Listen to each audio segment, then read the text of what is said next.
lahat, bayan ng Victoria, Mindoro. Binabati ko po kayo sa pangalan ng ating mahal na Panginoon na si Jesus Christ of Nazareth. At binabati ko po ang mga tagapamahala dito sa inyong lugar, sa mga tanod, sa mga nagbibenta ng mga gulay, mga tricycle driver, police, magandang tanghali po sa ating lahat. Pagsasamantalain ko na lang po ang panahon habang nagpapahinga po kayo. Ako po pala si Pastor Evangelist Jetty at nais ko lang ibahagi ang salita ng Diyos. Wala pong bayad po to. Hindi po katulad ng mga ibang mga kapatid na nag-iikot at hihingi ng pera po sa inyo. Ito po ay libre lamang dahil ang salita ng Diyos po ay libre at dapat lang po ipamigay dahil ang kaligtasan ay libre. At ako po pala ay naglakbay pa po galing ng Mindanao. Nakarating ko lang po first time po sa inyo sa Mindoro. And kakawid naman po sa Batangas. Yan po ang aking tungkulin po. Magbahagi lang po ng salita ng Diyos sa Luzon, Visayas at Mindanao. At nais ko lang ibahagi po ang salita ng Diyos dahil napakabuti talaga ng Diyos sa buhay natin. Kasi kung tingnan niyo lang po ang mga tao ngayon, nagdamatay na po ang mga tao dahil sa mga sakit. May iba may pinagalan na po sa ospital at sinabi ng doktor 3 buwan na lang, 4 na buwan, sa taon, may cancer, may pulmon, may high blood, may diabetes, may stroke. Sa madaling salita po, pinagpala po tayo habang nabubuhay pa po tayo dito sa lupa sapagkat binigyan tayo ng pagkakataon ng Diyos na magkaroon ng pagsisisi sa ating mga kasalanan. Kasi alam niyo po kapatid, hindi po tayo makakarating sa langit kung hindi po natin pagsisiyan ang ating mga kasalanan. Wala pong tao na hindi nagkasala po kapatid. Maliban na lang ang Diyos natin na si Jesus Christ. Hindi po siya nagkasala. Dito sa lupa po kapatid, habang nabubuhay po tayo, maraming mga panahon na minsan nagtutukso pa tayo dahil sa ating makalaman na pamumuhay. Kaya binigyan po tayo ng gabay ng Panginoon ng kanyang banal na Espiritu upang tayo po ay mamuhay ng may nagtatakot sa Panginoon. At ito po ang banal na salita po ay gabay po sa ating buhay. Paano tayo mamuhay dito sa lupa? Kaya nais ko pong buksan ang salita ng Diyos para po sa ating lahat upang pagsasalusaluhan po natin ang aklat o ang banal na salita ng Diyos dahil po ay nakakatulong sa ating kaluluwa at kapatid. At nais ko lang po ibahagi itong libre. Ulitin ko po, walang bayad po to para po to sa Panginoon at sa inyo pong kaligtasan. Sapagkat ang salita ng Diyos ay may kapangyarihang makaligtas sa ating buhay. At siyempre po, dinadala ko po ang salita ng Diyos sa pangalan ni Jesus Christ dahil wala namang ibang Diyos na nakapagligtas sa ating kundi si Jesus Christ of Nazareth. Ang tema po natin ngayon po nitong umagang ito ay, ang pamagat ay walang katapusan. Walang katapusan. Ano po ba yung walang katapusan? Alam niyo po mga kapatid, kung ang libro may Genesis o may A, mayroon din Z. Sa may salita, matatapos ang lahat. Pero kapag nandiyan tayo kay Lord, kahit ang buhay natin kapatid ay hindi naman tayo nagtatagal, pero sabi ng Biblia, kung magtiwala tayo sa Kanya, magkaroon daw tayo ng buhay na walang hanggan o buhay na walang katapusan. Dito sa lupa po kapatid, hindi po tayo nagtatagal. May mga umabot na ng 100 pero sa mga salita, hindi pa rin sila nagtagal. Umabot sila ng 110 pero hindi pa rin sila nagtagal. Meron akong nakita sa news, bago lang po, nag-viral yata yung video na yun dahil siya po ay isang billionaire. Pangalan po niya ay si Brian Johnson. Napakayaman na tao kaya ang ginawa niya po, pinag-inject na yung kanyang katawan ng buong mga kahit ano-ano na lang para siya ay tatagal dito sa lupa. So ang nangyari po, na-inject po sa kanya ang mga maraming mga bagay at nagkaroon na siya ng malusog na pangangatawan. Pero hindi pa rin pahintulutan ng Diyos na ang tao ay mamuhay dito sa lupa na walang hanggan. Dito sa lupa, kapatid, binigyan lang po tayo ng 120 years old. Kaya pinakita sa kanya kahit anong pera niya, nagkaroon pa rin siya ng sakit. Hindi malaman, hindi matuloy-tuloy ng doktor kung ano yung sakit niya kasi yung kanyang tiyan kinain daw ng bakterya. Kahit ano nang gawin ng doktor, wala daw medisina o gamot.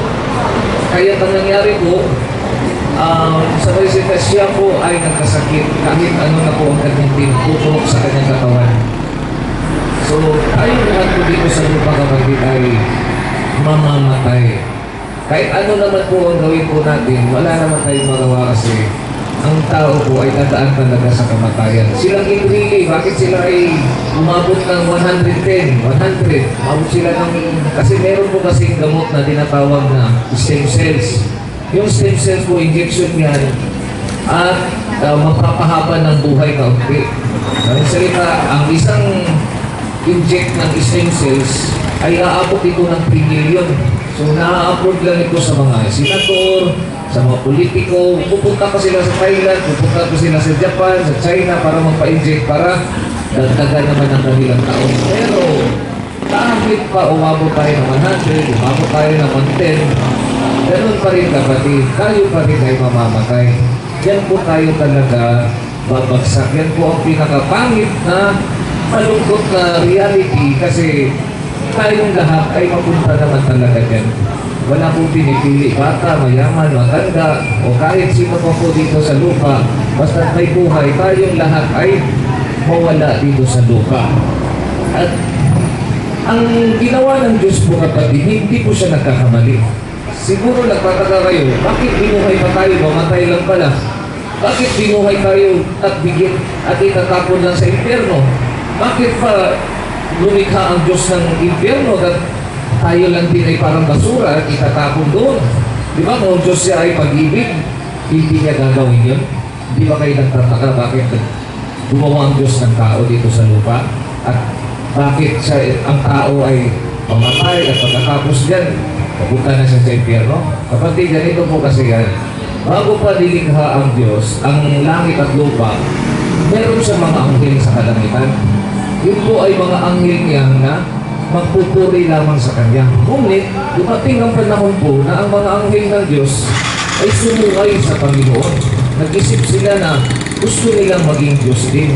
Kaya ang Panginoon, iniwan nila ang Panginoon at naghimagsik sila, nag-rebelde, akala nila sila ay matagumpay at nagalit ang Diyos. Kaya ang Panginoon po, kapatid, gumawa ng tinatawag na lake of fire. Ito po ang lake of fire para po sa mga anghel na sumuway, kaya may mga demonyo. Ang tawag nito ay mga fallen angel. Dahil po sila ilalagay ng Diyos dahil sa kanilang pagsuway sa kalangitan. At dahil po sa katinasan ng ulo ng tao, hindi po sinadya ang impyerno para itapon ng tao doon. Ito po ay ginawa para sa mga nahulog na mga anghel. Pero dahil sa katinasan ng ulo at kakulangan ng pagsisisi ng tao, siyempre napupunta po ang tao doon, kapatid. At ayaw po ng Panginoon na mapunta tayo doon. Kaya ibinigay niya ang kanyang kaiisang anak. At sino mang sumampalataya sa kanya magkaroon ng buhay na walang hanggan. So, gusto ng Diyos wakasan ang kamatayan kasi ganito po kasi ang nangyari noon. Si Adan at si Eva, alam naman po ninyo siguro si Adan at si Eva, ang kwento po nila, di ba? Si Adan, inutusan ng Diyos at si Eva na huwag kayong kumain sa bungang pinagbabawal ng Diyos. Bakit yun ginawa ng Diyos? Kasi ipinapakita ng Diyos sa kanila na kung susundin nila ang Panginoon, susundin nila ang utos ng Diyos, ibig sabihin, ibibig nila ang Diyos. Kasi ang Diyos kasi hindi nabibilig. Hindi niya pinuprogram sa tao yung utak ng tao na ibigin mo ako ito ilalagay ko. Hindi po ganun ang Diyos na gawing robot ang tao. So binigyan tayo ng tinatawag na pagpipili. Yung power to choose. Kung kayo pa iibig kay Lord o hindi. Kung susundin ba ninyo siya o hindi. Kaya sabi ng Diyos sa kanyang salita, if you love me, you keep my commandments. So si Adan at si Eva, pinagpawalan sila ng Diyos. Sabi ng Diyos, makain mo lahat ng mga bagay dito sa lupa.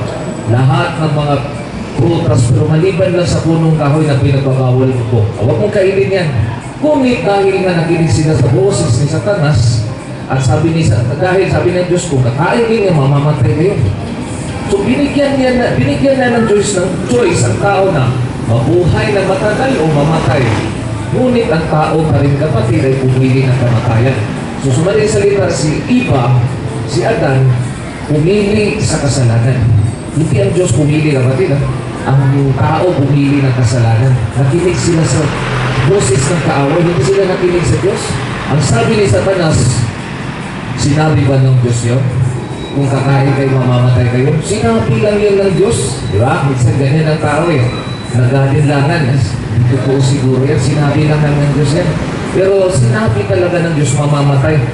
Hindi kayo mamamatay. So, nung kinain po nila kapatid, namatay po ba sila? Hindi. Agad-agad ba sila namatay? Hindi po sila namatay agad kapatid. Yan po ay tinatawag na spiritual death. Sa may salita, ang kasalanan ay nagbunga ng kamatayan. So, ang kamatayan kapatid, ang naglikha niyaan si Satanas, kaya nagbunga ang kasalanan ng kamatayan at lahat ng tao nagkasala at lahat tayo mamamatay. So, sa may salita po, ang Panginoon, hindi ko siya nadulugod sa tao kapag mamamatay. Binibigyan niya ng pagkakataon na magsisi ang tao kasi ayaw niya po mapahamak ang tao. Kaya ganito po ang nangyari doon. Si Adan, si Eva sumuway at dahil doon nagkasala ang lahat. Kaya may tinatawag na consequence. Kaya nagtataka kayo, bakit manilikha ng Diyos yung tao? Papatayin lang naman pala ang tao. Diba? Diyos ba siya?